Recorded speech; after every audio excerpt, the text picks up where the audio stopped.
নমস্কার, আমি doctor Piyali Sarkar, consultant nephrologist and transplant physician. আজকে আমরা যেই আলোচনা করব তার টপিক হচ্ছে আমাদের অনেকে এসে জিজ্ঞেস করেন যে কিডনির রোগ কেন হয়, ক্রনিক কিডনি ডিজিজ কেন হয়। তো আমি সেটাই একটুখানি ছোট করে আলোচনা করব।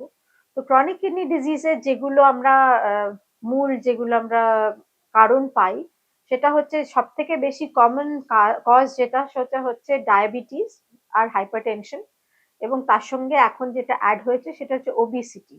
সেটা হচ্ছে যেটা স্ট্যান্ডার্ড বডি ওয়েট তার থেকে যদি বডি ওয়েট বেশি হয় কাউরির, তাহলে তার একটা প্রবণতা থাকে একটা ক্রনিক কিডনি ডিজিজ ডেভেলপ করার। এটা একটা ক্যাটেগরি গেল। সেকেন্ড ক্যাটেগরি যেটা হয় সেটা হচ্ছে যদি কাউরির কোনো কিডনির সংক্রান্ত কোনো রোগ হয়, যেগুলোকে আমরা বলি গ্লোমেরুলোনেফ্রাইটিস। তো সেই জাতীয় যদি কিছু রোগ হয়, যেমন আইজিএ নেফ্রোপ্যাথি আছে, এফএসজিএস আছে, এসএলই নেফ্রোপ্যাথি আছে, এমপিজিএন আছে, মেমব্রেনাস নেফ্রোপ্যাথি আছে, এইগুলো কিছু রোগ আছে যেগুলো কিডনিকে অ্যাটাক করে। তো সেই রোগ হলে তার থেকেও ক্রনিক কিডনি ডিজিজ হতে পারে।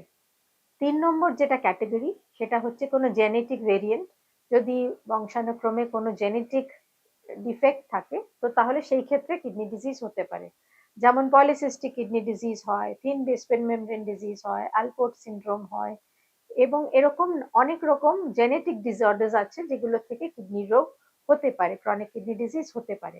৪ নম্বর ক্যাটেগরি যেটা হচ্ছে সেটা হচ্ছে আমাদের রেকলেসনেসের জন্য, যদি আমরা খুব বেশি ব্যথার ওষুধ খাই বা নেফ্রোটক্সিক কোনো মেডিসিনস খাই, খুব বেশি অ্যান্টিবায়োটিক খাই, কখনো কখনো কাউরির কোনো ম্যালিগনেন্সির জন্য যদি কেমোথেরাপি ইউজ হয়, সেটার জন্য পার্শ্ব প্রতিক্রিয়া হিসেবে কিডনি ডিজিজ হতে পারে।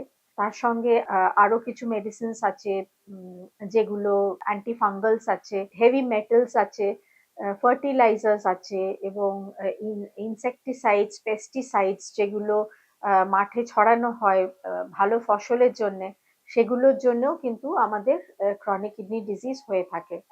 তার সঙ্গে আরেকটা ক্যাটেগরি হচ্ছে যাদের জন্ম থেকেই একটা কিডনি থাকে বা কোনো রকম আরো কোনো ডিফেক্ট থাকে, জেনিটো ইউরিনারি ট্র্যাক্টের কোনো জন্ম থেকে যদি কারোর ডিফেক্ট থাকে, এবং তারাও প্রিডিসপোজড হন এইসব ক্রনিক কিডনি ডিজিজ ডেভেলপ করতে।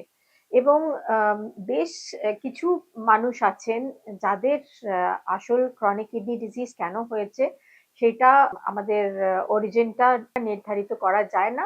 তার কারণ তারা যখন এসে পৌঁছান তখন তারা একদম last stage, end stage of kidney ডিজিজে আসেন, এবং তখন আমাদের কোনো কিডনির বায়োপসি করার সম্ভব হয়ে ওঠে না, এবং সেই জন্য আমরা প্রকৃত কোন কারণে যে মানুষের ক্রনিক কিডনি ডিজিজ হলো সেটা আমরা জানতে পারি না।